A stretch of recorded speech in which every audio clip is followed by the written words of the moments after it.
Well, good evening, everyone. Welcome to Season 1, Episode 2. Very special guest, Michael from KB9VBR Antennas. Michael, welcome. How are you this evening? Oh, well, thank you. Thanks for inviting me, Bill, and thanks for having me on the show. I really, this is a great honor. I'm doing great. It's beautiful, beautiful evening tonight. We're bracing for a winter storm that's going to come later on. So I'm glad that we could be on the show here. Well, we can warm ourselves up. Think lots of good warm thoughts and maybe a hot toddy afterwards. There we go. Yeah, that's that's my cup of tea. And I got to say this. One of the things I just gravitated towards your channel when I started really getting into ham radio. Because, you mention almost in every video, your goal is to inspire and educate. And Michael, you've hit a home run with that. Okay. Because well, you've inspired me and you educate me. And, seriously, I look at your channel and I'm like, I've never not liked a video that you've put out. Okay. All right. It's, because, 2014, is when I started in ham radio. So I'm, a little on the new side and just started within the past couple of years, really ramping up. And in fact, tomorrow, DX Engineering is dropping off my FT891 because I've been like chomping the bit at that and waiting to get that like nobody's business. Oh my gosh. I'm like, well, I saw your videos on it and, it just, and I got to say this, your tips are very practical, very easy, very straightforward. And one thing I like about your channel, Michael, is you're not here. Okay. You're right here. You're at eye level. Okay. You're talking, at the same, with the same language, easy to understand. And it really, it really makes a lot of sense. So a lot of props to you. This is like Bill talking about I'm gonna talk you up for the hour kind of thing, but no, but really seriously, you do a great job with your channel. Michael, can you tell us a little bit about how you got started in ham radio, how long ago, and how all that went together? Yeah, I certainly can. And probably, when we start talking about that and in my background, it'll how I approach things on a channel will kind of become a little bit more evident. But got my license back in 1999. So this will be like year number 24. One more year, Quarter Century Wireless Association. So I got to learn CW before that rolls around. Which is funny because I did have to take the CW test in order to get my license. Got the license in 99, took the novice test, the technician test. I got a Tech Plus, actually passed my general exam that same testing session. And 6 months later, the spring of 2020, there was a big restructuring of the amateur radio service. And I did a paper upgrade to general. So that was kind of cool. Fast forward 2 years, got my extra, I think it was 2002, and it's been a learning experience ever since. So well, that's awesome. How I got into it was, well, I mentioned before we got on the air, I told Michael, I had one of those whirlwind romances, and I mean, 15 days after we got met, Valerie and I got married, and we've been married. We're going to have our 12th anniversaries coming up, which is fantastic. It's second time. First time. I have 3 beautiful kids from my first marriage, so they're wonderful. But this one is she's money in the bank. She's just absolutely fantastic. Well, coming down to Florida from Ohio, one of the things I learned is, every September through December, it's hurricane season down here. And, one of the things is, I always am like looking for alternate forms of communication. And everybody said, well, you got to do ham radio. I mean, that's just, that's just, you don't have a choice. If there's an outage, that's where you're going to be able to communicate. So that's exactly how I did it. And I dove into it. Now, it was interesting for me was, I forget the series, and this was before Ham Radio Prep came out, and I don't know which website, but they had a really good one where they rotated the pool of questions. So you couldn't memorize answers. Okay. You had to know the answers. You had to know the material.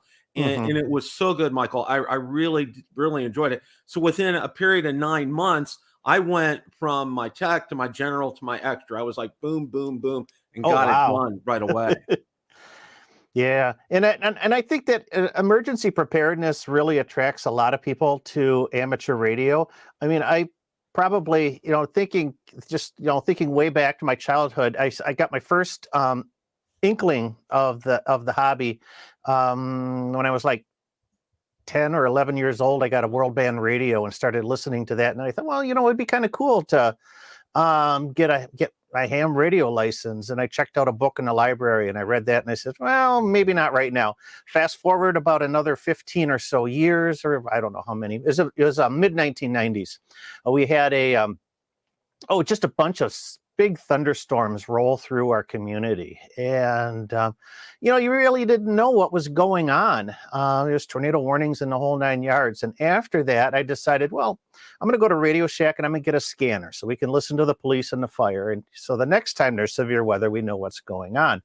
Well, one thing led to another, and you start listening to the scanner, you find the local repeaters and you start listening to them. And hey, I can get my ham radio license. The kids are old enough that they're not 100% of my life, so I need a hobby. And so it's that one thing kind of led to another. That's awesome. Now, when did you start the channel? Can you talk a little bit about that? I think my oldest videos are at least 10 years old. I've been on YouTube, either with this channel or with some other stuff I was working on, work related, since pretty much the very beginning. So, some of my first videos are at least 10 years old. And I was kind of using them as a marketing tool for my website. I sell VHF, UHF antennas online. So I said, we'll start making some videos and see if we can use that as a method to kind of drive people to the website. They'll buy an antenna and everything will be cool. About 8 years ago, I started making regular amateur radio content under the Ham Radio Q&A brand.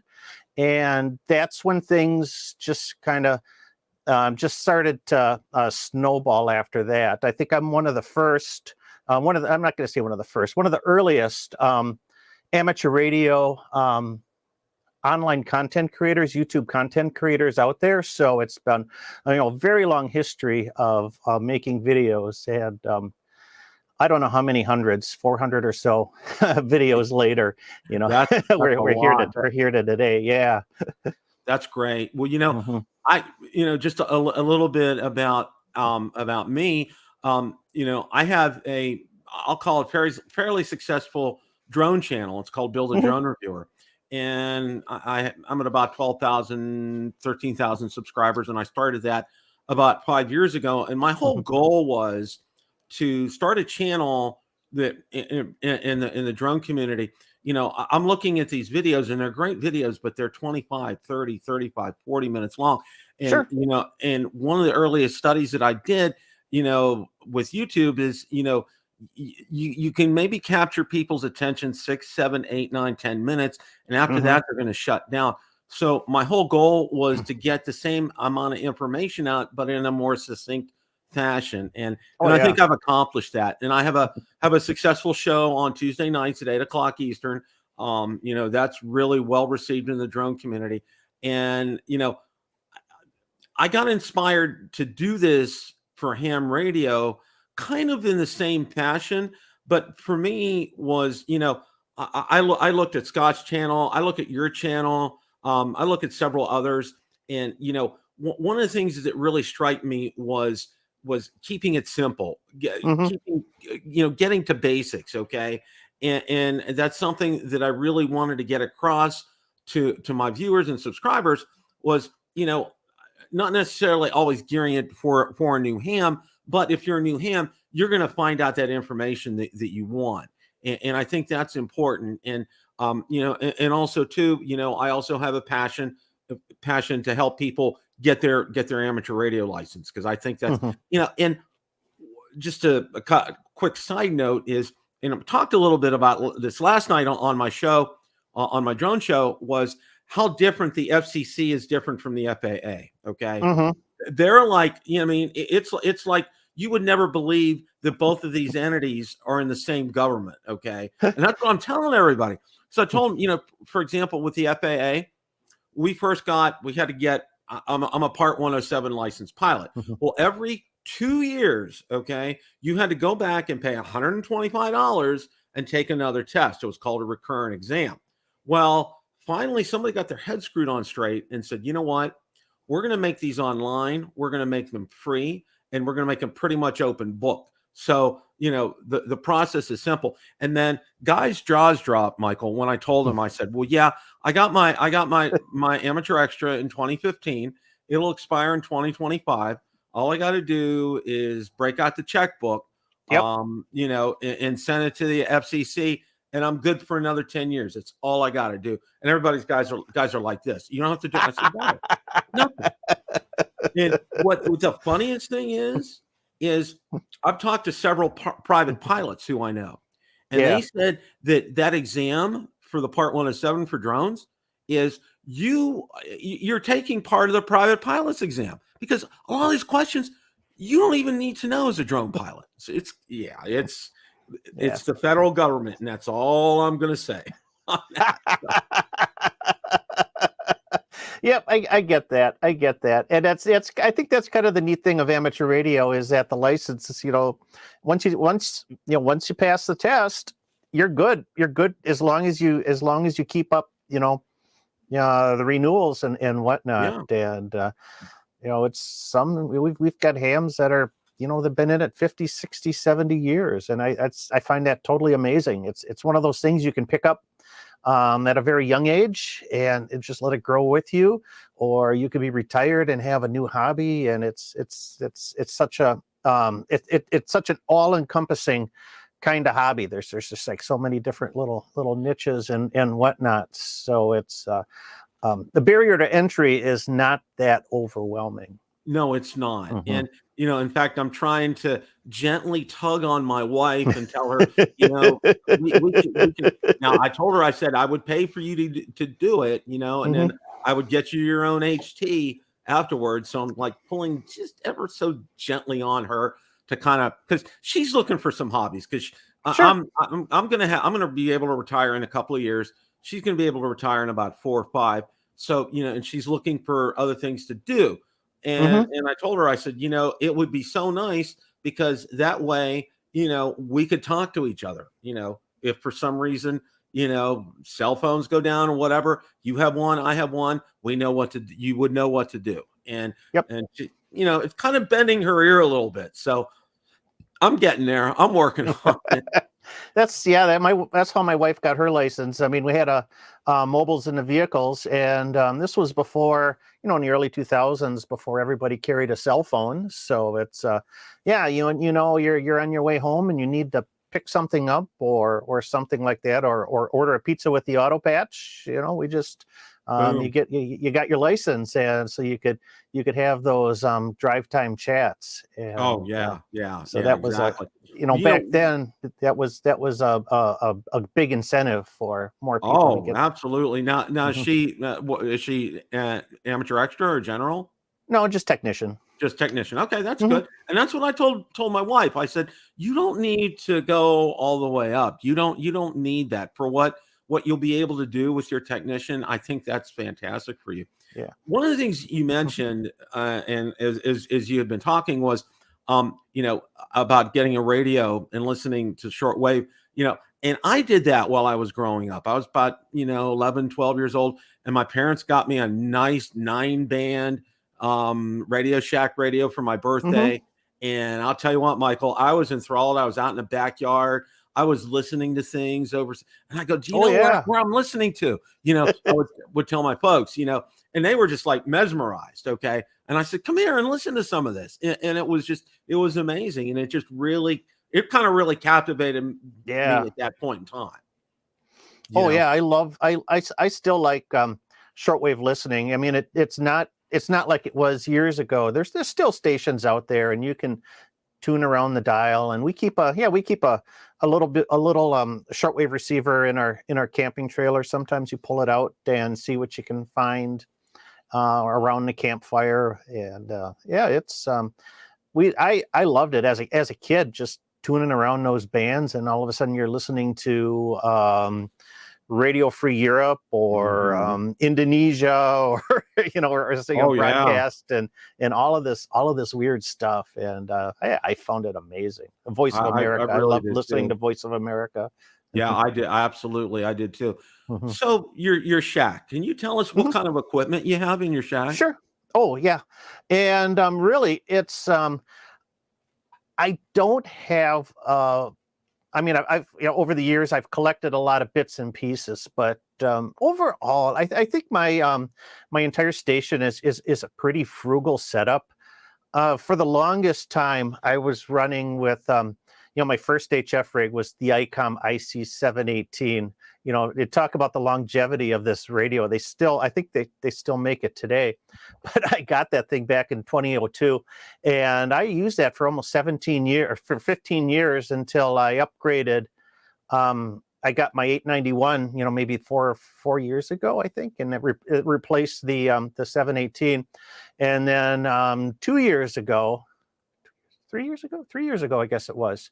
Yeah, because it was right as COVID started kicking in. I had ordered a new transceiver, the Yaesu FTDX3000, and I got that at just the right point in time, because all of a sudden, people go crazy and you couldn't get these things anymore. So that's my main transceiver, is the FTDX3000.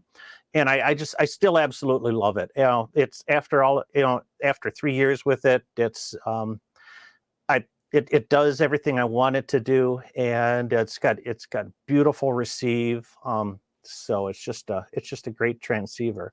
That's a couple dual band mobile radios down here for a VHF, UHF, FM that I use for like the local repeaters, Skywarn, storm spotting, things like that. And then let's see, I got a 2-meter all mode. I think you can see it right here that I picked up at a Hamfest a couple years ago. I'm going to put that on the air one of these days. The FTM 400 is in the car. That's my primary mobile right now for the vehicle. I got a couple 2-meter rigs, one for APRS and some other stuff that's running around here. But that's and a few HTs. The Yaesu, what do I got? The FT3DR, that's my primary one.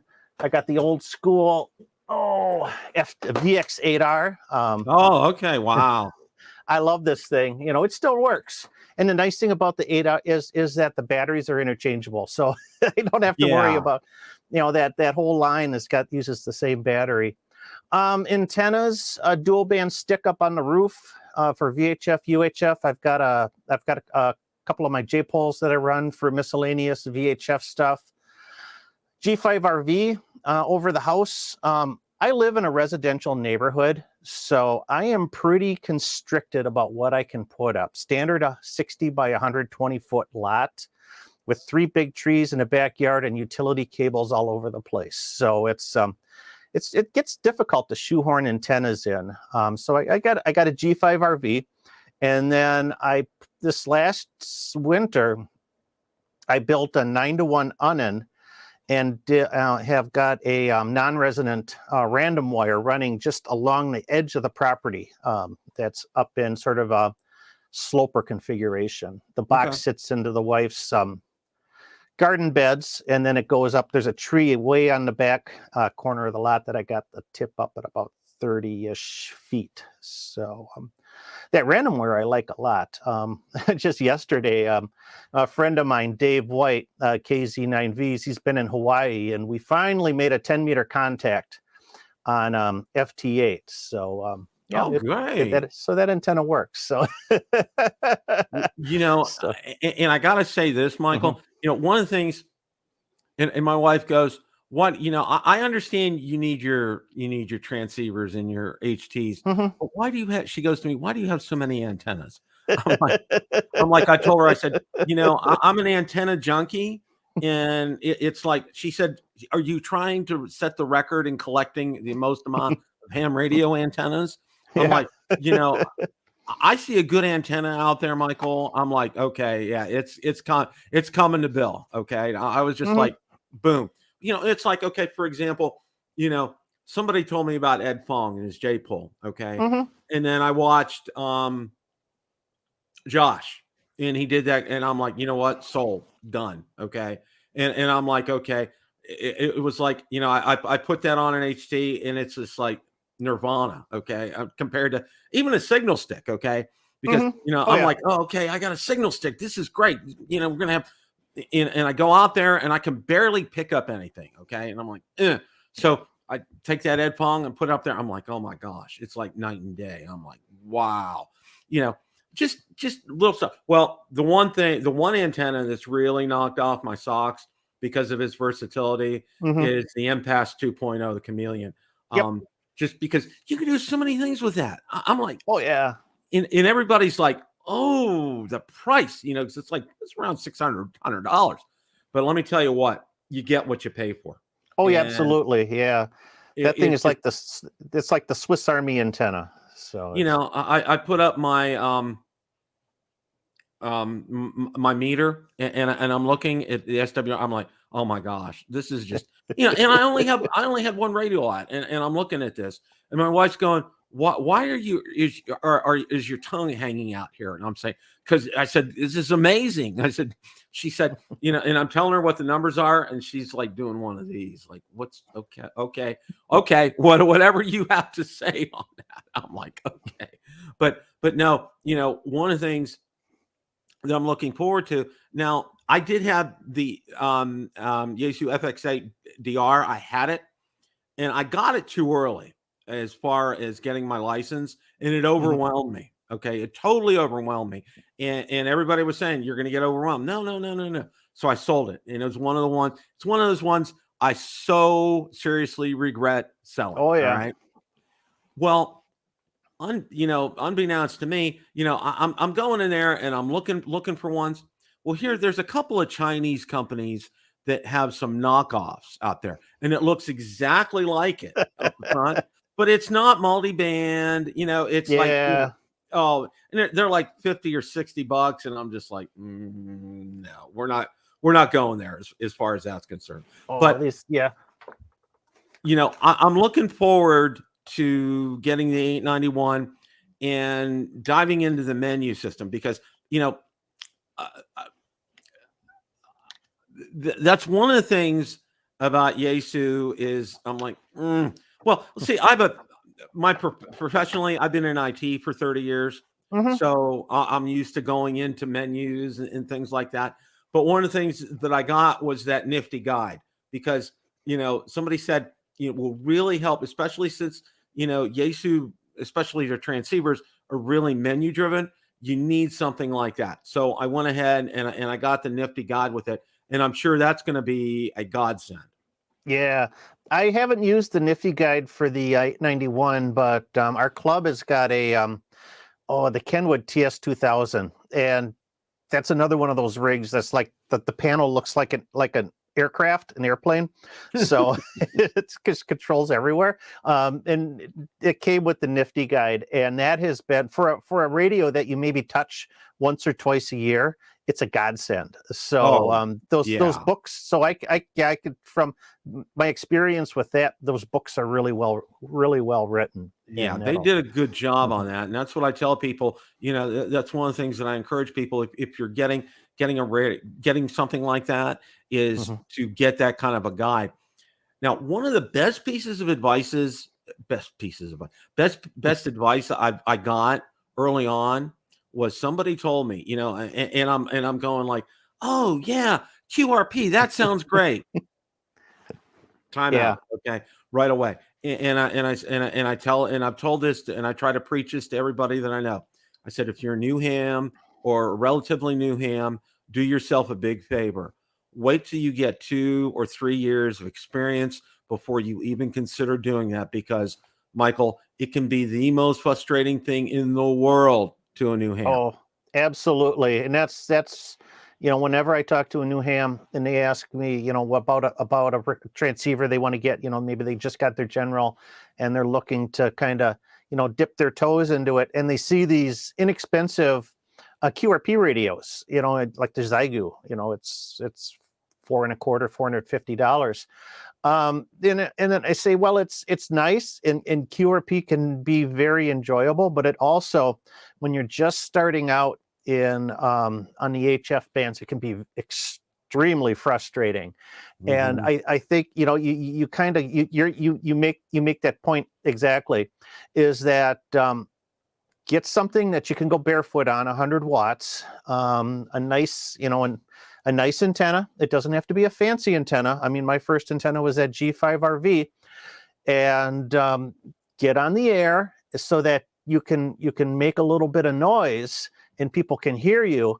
And then what that does is that kind of seals the deal. And it says, yeah, I can do this. I can talk to Europe, I can talk to California, and without, but if you're trying to punch a hole in the ozone with 5 watts, it's like, why can't anybody hear me? What's going on? I don't understand. And that frustration level just climbs and climbs and climbs. I think my first HF experience, actually, because when I got my license, I didn't get an HF rig until maybe like a year or so after my license.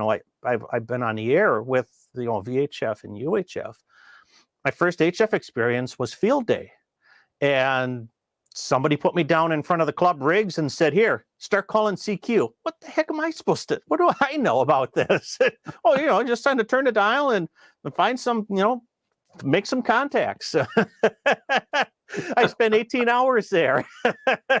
And that's probably the best way to do it, is to just somebody said, well, here's a mic, sit down, have a good time, It's and I totally think that's amazing. great.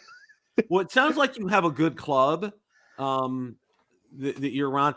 I was fortunate. I found a good one by me, because, some of the things, and I talked about it in one of my earlier videos, some of the things that I looked for in a club was, and being I'm in IT, the first thing that gets me, do they have a good website? Okay. Can you easily navigate through it? And this one does. Okay. They meet regularly. And I mean, like, they'll meet Wednesday during the week, which obviously Sure. I'm still working, I can't go. They also meet on Saturdays for breakfast. Okay. Those are informal gatherings. They have a once a month meeting every Tuesday. It's 7:00.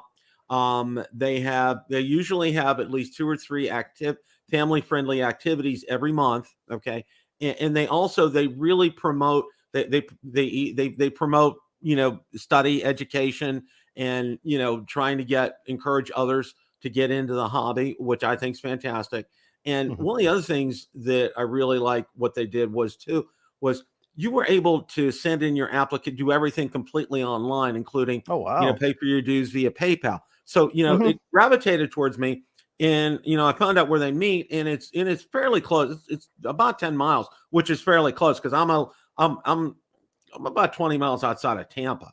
So, it was, having that one that's about 10 miles, that's just absolutely perfect, and really good. So sounds like you got a good club too. Oh, yeah. It's a pretty good club. I mean, they've been around forever. We were cleaning out some cabinets not too long ago, and we found one of the original, some of the minutes, the original charter of the club. Oh, wow. 1934, I think it was. Whoa. So it's, they've been around the Wisconsin Valley Radio Association here in Wausau has been around a very long time. They participated in their first field day in 35. So they were up on Rib Mountain, actually, when it was still a civilian conservation corps camp, and it just kind of grew from, the club has been around forever.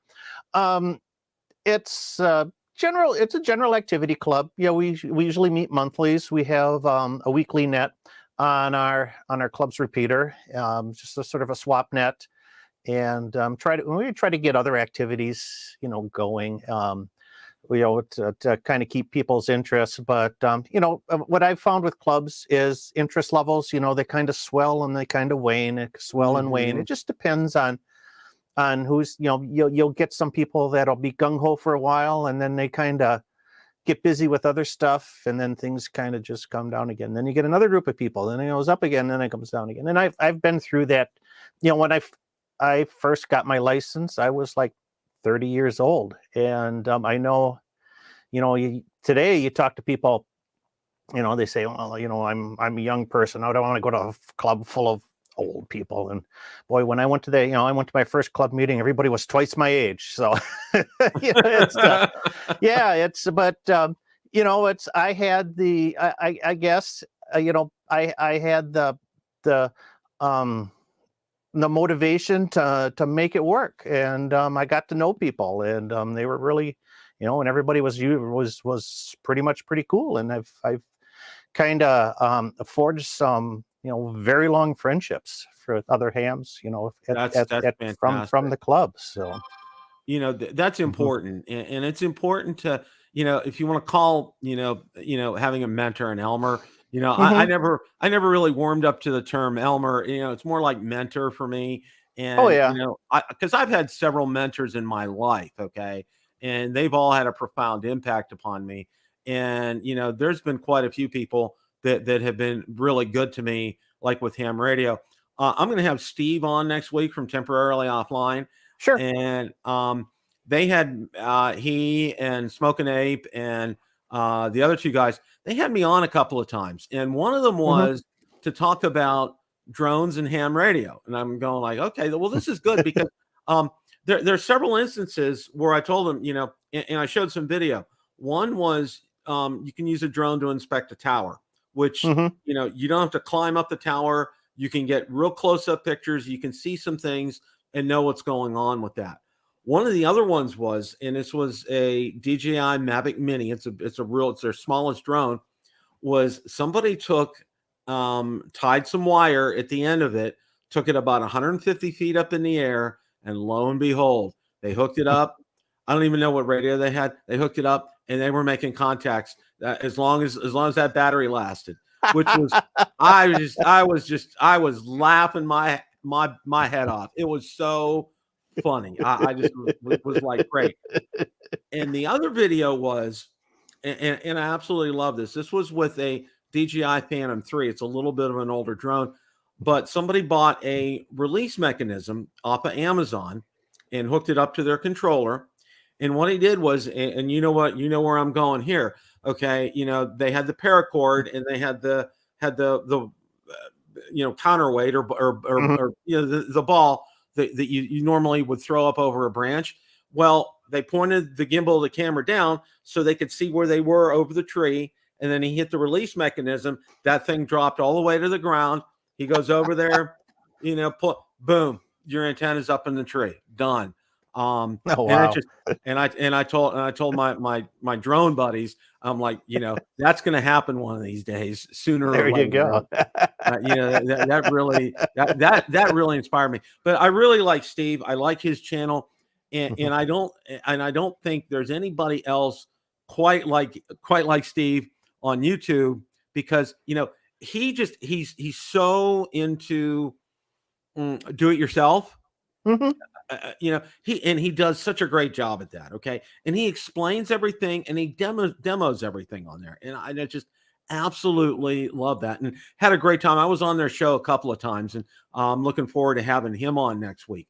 One of the things I got to say, Michael, is just, your POTA experiences are absolutely fantastic. Thanks. And I really enjoy, because I kind of live vicariously through that, because I'm going to start doing POTA this year. I've been dedicated to getting out because I'm getting the 891, and that's primarily what I'm going to be using it for.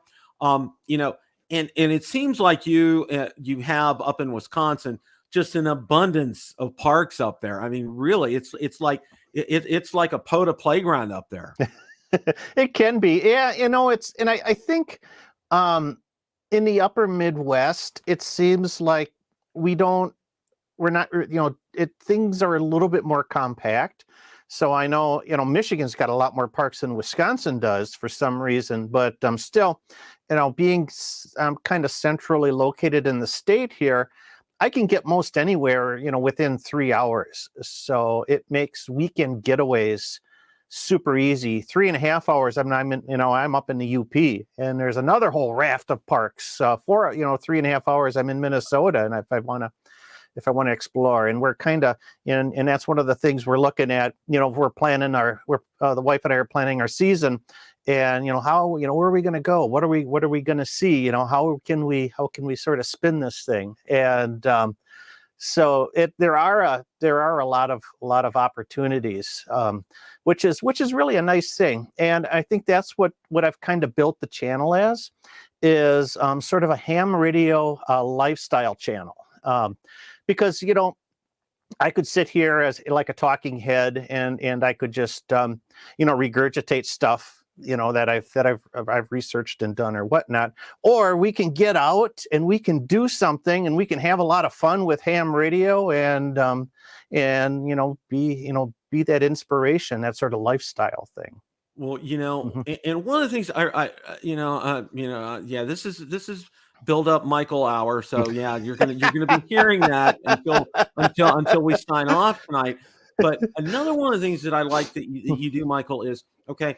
For example, you talk about your Go kit, okay, and you not only just go over everything, but in the description, and see, I see some guys, they don't do this, and it really bugs me, but you do it time in and time out. You list everything, okay, and you provide links for that, okay, and because that's the first question. Like if I'll go on to like a Facebook group or on Twitter and see that somebody post a picture of something, you got a link for that.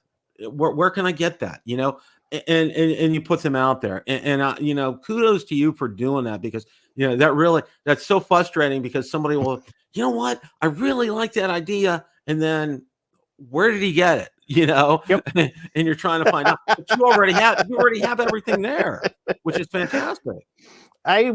I knew a person that she worked in kind of a technical support field, and her mantra is that if you've been asked the same question twice, that means you need to write it down and distribute it to everybody. Otherwise, you're going to continue. People are going to continue to ask that question. And yeah, it's very early on, I found out, in the comments, where'd you get such and such? Where'd you get such and such? It's like, okay, fine. We're going to do a video. We're going to have all of the resources there in the video description. You can find it and go and do your thing with it. So it's everything I all of my videos, actually, there's a lot of pre-production work that goes into it. Research and scripting and writing and blocking and planning, so that it's not the kind of thing where you just sort of turn on the camera and hit record. It's there's a lot of stuff that happens behind the scenes, and so that when it comes to the editing process, I can kind of get that. I got that cohesive story, that narrative put together, so that when the video airs, it's concise, it's succinct, it takes you from A to B to C, and answers all your questions. That's and that's one of the things that I learned early on when I had my drone channel. For example, like when I do an unboxing, and I've learned this post. It took me a while to learn it.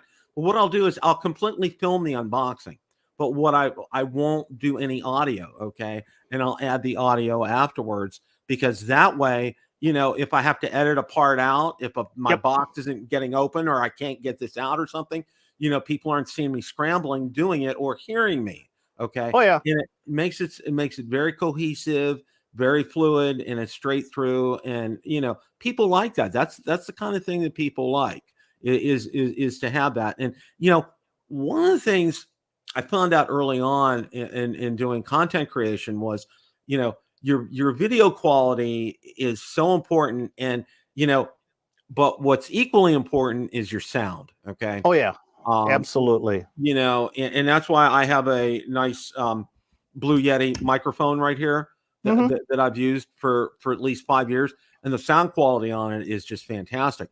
And the camera that I use to shoot my videos, my everyday phone is a Galaxy Z Fold 3, but what I use to shoot my videos is an S22 Ultra. Okay, and I got it because, well, I had a nice incentive to be able to pick up that phone, but the camera on that phone is just outstanding. It just knocks other cameras and puts them away. And the audio that's recorded off there as well too. And you know, and one of the other things that you've said is, you know, and it was on another one of your videos talking about, you know, I think you said, you know, you have most of what you need already on hand. Okay. It's your house, and you don't have to go out and spend thousands and thousands of dollars to have a great shack. And Michael, you know, that's music to my ears. I love that. And especially that puts me in good graces with the missus. Okay. You know, because, you know, I learned early on that, you know, my 2 rules in life. My wife is always right. And rule number 2, refer to rule number 1. Okay. And that way I don't ever have any problems ever. I think one of the benefits, you know, I've been in this long enough that you start to accumulate stuff, and I got bins of parts and pieces that you know, you picked up at a ham fest or something like that. You saw something neat at the home improvement store, or you were down at you know, the ham radio outlet, and you grabbed something. And you know, it's those little things, you know, have just kind of collected through the years. And a lot of times I can, you know, search through the junk box and find some parts, maybe source a couple pieces, you know, from online, so it's not that expensive.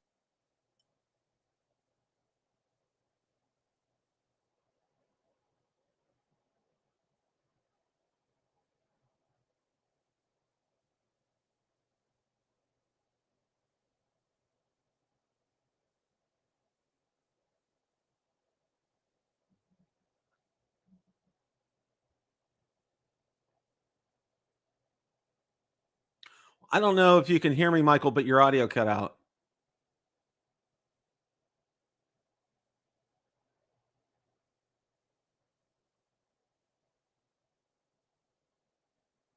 Okay. There you go. Can you hear me now? Yeah. There you go. Yeah. Yeah, I don't know if the battery might be going dead in my mic pack or something, but okay. hopefully that's going to be an isolated incident. Otherwise, I'm going to have to grab a couple batteries here. I usually check my batteries before I kind of do a thing. And I'm gonna change my batteries. So stand by. Yeah, absolutely. And just you know, I can tell you this. You know, being relatively new to all this, and watching everybody on YouTube, it's really different looking at the drone community that's on YouTube and looking at the ham radio community that's on YouTube.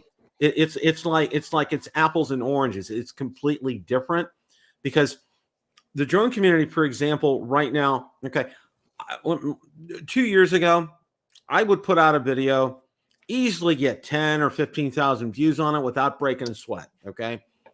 No problem at all. And my kind of videos, what I do is I don't do a lot of like a lot of the guys like to do the sunsets and the scenic and all this. Okay. Mine are more tutorial. They're instructional type of videos. You know, how to do something while you're flying in the air, kind of a thing, and talking through it. Okay. And like I said, I get 10, 15,000 views without even breaking a sweat. Now, what's happened, you know, fast forward a couple of years, there's been if you will, a glut of new drone reviewers, which is good. Okay. There's nothing wrong with that. But what's happened is those views have gotten down to the point where, you know, if I get 1,500 to 2,000 views on a video, okay, that's a good thing, because it's so spread out right now. but I find it completely different in ham radio because there's not as many ham radio YouTubers out there. I mean, there's a lot, but it's not like it is with the drone community. And Yep. I'm finding it fairly easy to get views on my videos here because I'm pretty much I'm a I know how to do keywords. I know how to do SEO. I know what I'm looking for because I've started that drone channel from scratch. And I, quite frankly, I was impressed. I've been impressed. The one thing that's really impressed me is how many people have gravitated towards me already, and subscribed to my channel. I'm amazed. I have 1,200 subscribers already, and I'm getting close to 1,000 followers on Twitter, which is great.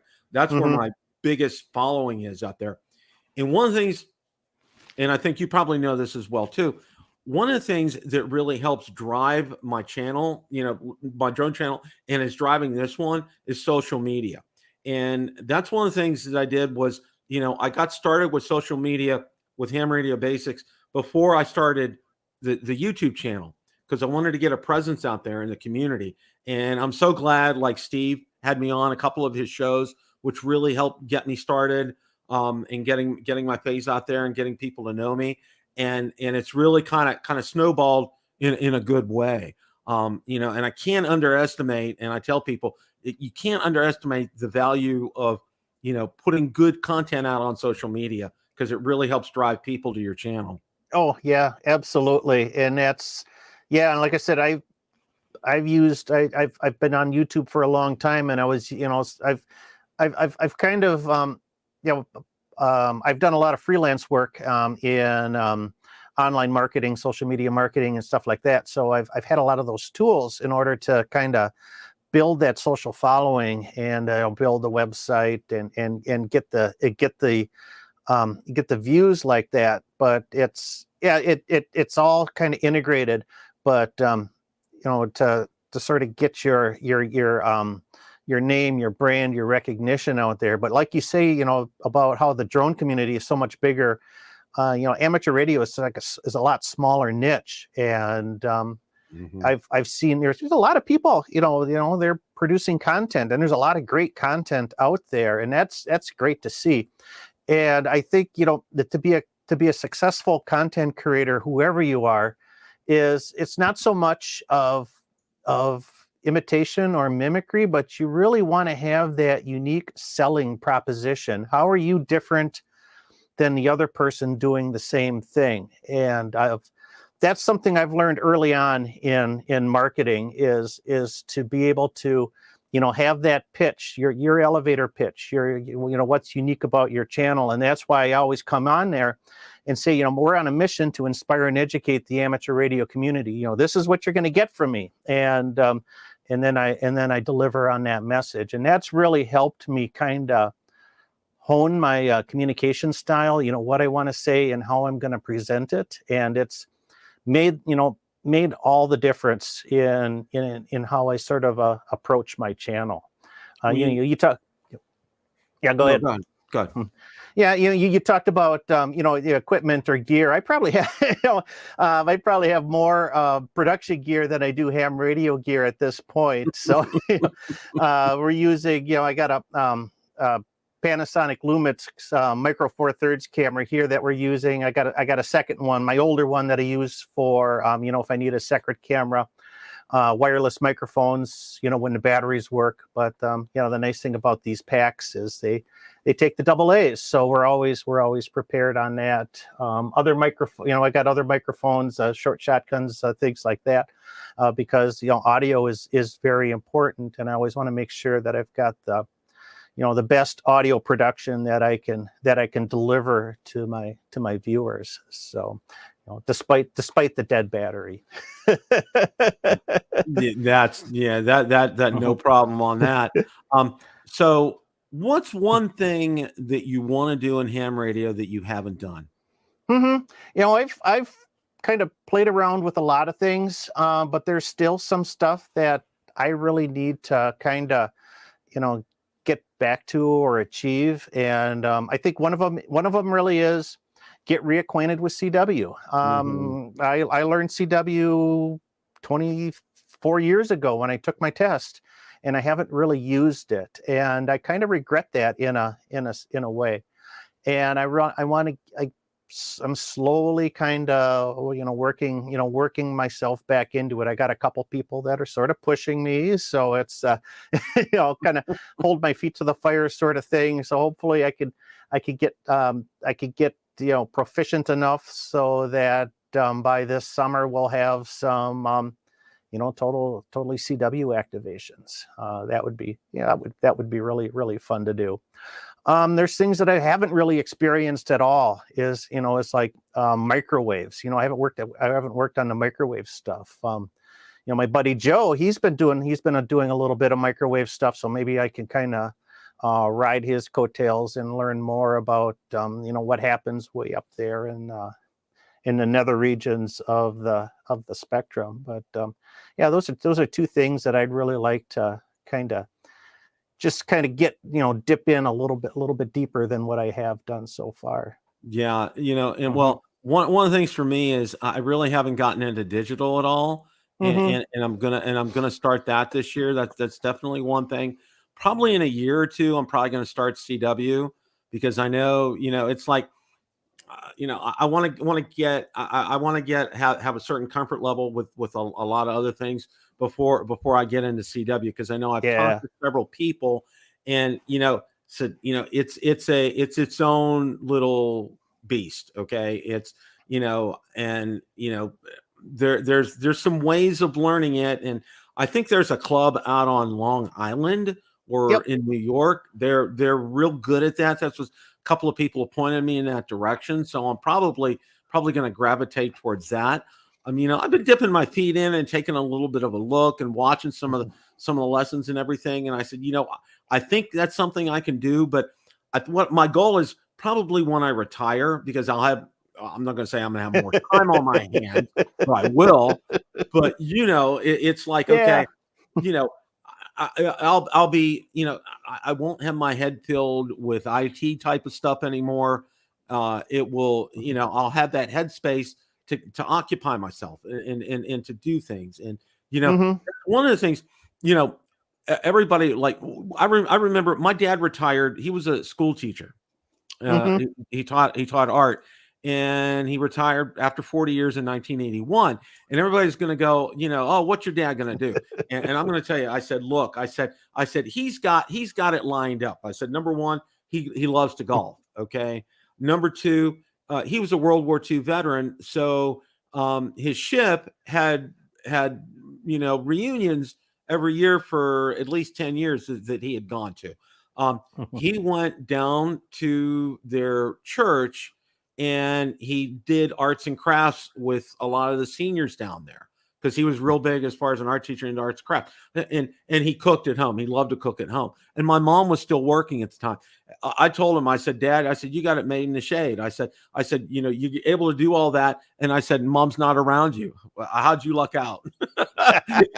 He loved it. He absolutely loved it. And, that was one of the things that I was concerned about, was what am I going to do? And I'm like, and I told Valerie, I said, you know what, I'm all set. Okay. Because I have drones, and, now that I've gotten into ham radio as well too, which is really nice. It's well-rounded, because, there are going to be days out there that, it's pouring down rain or it's too windy and I can't fly the drone, but I can sure pick up my mic and say CQ. Yep, you got that. And that's so nice to be able to have that versatility. And the other thing, one of the things I really like, Michael, and I think you touched on this a little bit earlier, there is so much to do on ham radio. Okay. There's so many things to talk about with ham radio, versus, it's pretty, I don't want to say boxed in as far as drones are concerned, but there's only so much you can talk about with drones. But it seems like with the with ham radio, it's like the sky's the limit. Okay. Yep. For example, ICOM's coming out with that IC905, the microwave transceiver, and a lot of people are talking about that. And I'm like, well, I said, number one, have you better have a lot of money in your checkbook. Okay. Oh yeah. And number two, the more I read about it, it sounds intriguing, but it really sounded to me like this was really made for like the market over in Japan.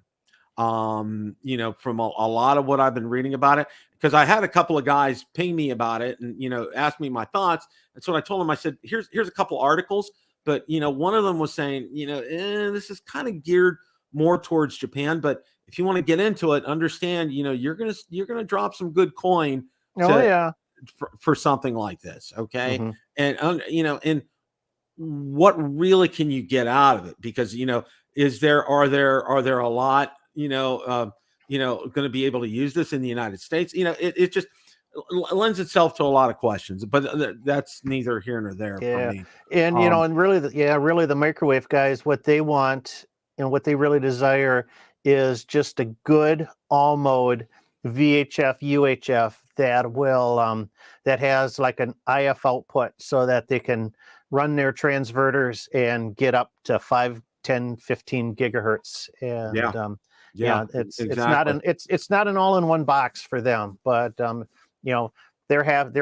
be happy if Yaesu came out with another QRP rig, with a beautiful all mode VHF and UHF IF output so that they could, they can do that stuff with it. So well, one of the things for me was unfortunately this year I wanted to go to a Hamcation over in Orlando, but that's it's on my wedding anniversary weekend. So that's a no fly zone for me. Okay.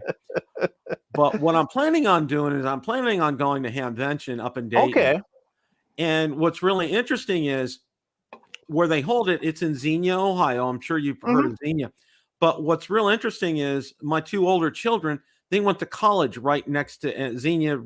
They went to Cedarville University, which is right next to Xenia. And I've been through Xenia many times, and I told everybody I know where this is at. So it's going to be great because, all three of my children still live in Columbus, and we now have two granddaughters. So we're going to plan a super long weekend and, nice. visit them, part of the time. But we're going to be in Xenia for a couple of days as well, too. And I know, I know like Jason from Ham Radio 2.0 is going to be there. Steve from Temporarily Offline is going to be there. Josh from Ham Radio Crash Course is going to be there. I know several others will probably be there. So, it'll be nice to meet some of the guys. Sure. I'm looking forward to doing that. Have you gone to any of these? I have not been to Hamvention, and that is on my list. And we were in actually, like I said, we're putting together our summer plans, our summer schedule, and did the math. And now that my wife is totally remote in working, we said, well, it's only a 9.5 hour drive, from central Wisconsin down to the Dayton area. So we decided that we're going to make a serious effort to get down to Hamvention this year. So we'll pack up the little red trailer, and we'll spend a couple days to get down there, a couple days there, and then a couple days to get back. It should be a lot of fun. Work some parks on the way, generate a lot of content. So we're as long as the river doesn't flood or whatnot, we'll be at Hamvention this year. It's well, I would look forward to meeting you. I think that would be great. And that's why I tell everybody, I'm like, well, why do you go, Bill? Because it's like, well, I said, what, the equipment is nice, seeing the vendors is nice, but meeting other YouTubers is golden. Okay, because it really. I don't know, it just there's a camaraderie. There's a kindred spirit kind of a thing that I really, really like. And, I have that in the drone community. I have a meetup coming up in April for that I'm going to go to down in South Florida, which is nice. And it's only 3.5 hours away. But yeah, I made that drive. I actually made that drive that you're talking about in one day from up around, it was probably around Stevens Point. And I drove all the way to Columbus in one day. I mean, that was a long day. It was about 10.5 hours. It was a long day. Lots of stops. I know exactly what you're talking about. For what I worked for a previous employer, we had an annual conference in Columbus, in January. It's always the first week in January, and I would Oh, drive to it. Wausau to Columbus is a good 10 hours. oh yeah. It's Oh yeah. and Uh, you never knew what the weather was going to bring you because it was right after the New Year. And I mhm. remember, yeah, leaving town at 6 a.m. and pulling into the Hyatt Regency at 5 o'clock, 6 o'clock local time, and Mhm. all the restaurants are boarded up already. And Oh yeah. Oh yeah. I know yeah. Yeah. Well, I used to work for Nationwide Insurance and IT, so I Mhm. know where the Hyatt is now. I mean, I Yeah. know Columbus probably better than I know just about any other city because I lived Oh, there for 30 years. that is a Um, beautiful city. I loved Columbus, I do when too. I visited. So, I do too. Um, Michael, it has been just an absolute honor to have you on. oh, it's a Stick, pleasure. stick around. After I shut things down, we'll talk a Mhm. little bit more. But hopefully we can connect there because I Yeah. am planning on going. Okay. Because I want to meet the guys. I want to meet Jason. I want to meet you. I want to meet Mhm. Josh. I want to meet Steve. I really like the group of guys. They're just Yeah. they really they have a passion for education and telling people. They also like to enjoy themselves and have some fun. Mhm. Okay, and maybe an adult beverage or two. Okay, but Yeah, what's I love Hamfest, and we lost our two biggest Hamfests here in Wisconsin, so I'm getting I'm kind of getting through a little bit of withdrawal because oh it's just meeting the community. It's fabulous. I spend more time talking to people than I do buying stuff. So it's yeah, that's yeah, I'll be exactly what I do yep. too. Hmm. Exactly. So, I want to thank, had a good audience tonight. Thank you guys so much in the chat. It's really good. Next week we're going to have Steve from Temporarily Offline on, and the week Hmm. after that, going to have Jason from Ham Radio 2.0. Jason's a character. Absolutely love him. Absolutely loved him. Looking forward to that, and got some more lined up for February. So stay tuned for all of that. Again, All Michael, right. thank you so much for Hey, coming on, and it's a everybody. pleasure. Hey, 7 3s to everybody, and have a great rest of your evening. Take care, everybody. Yep. Goodbye.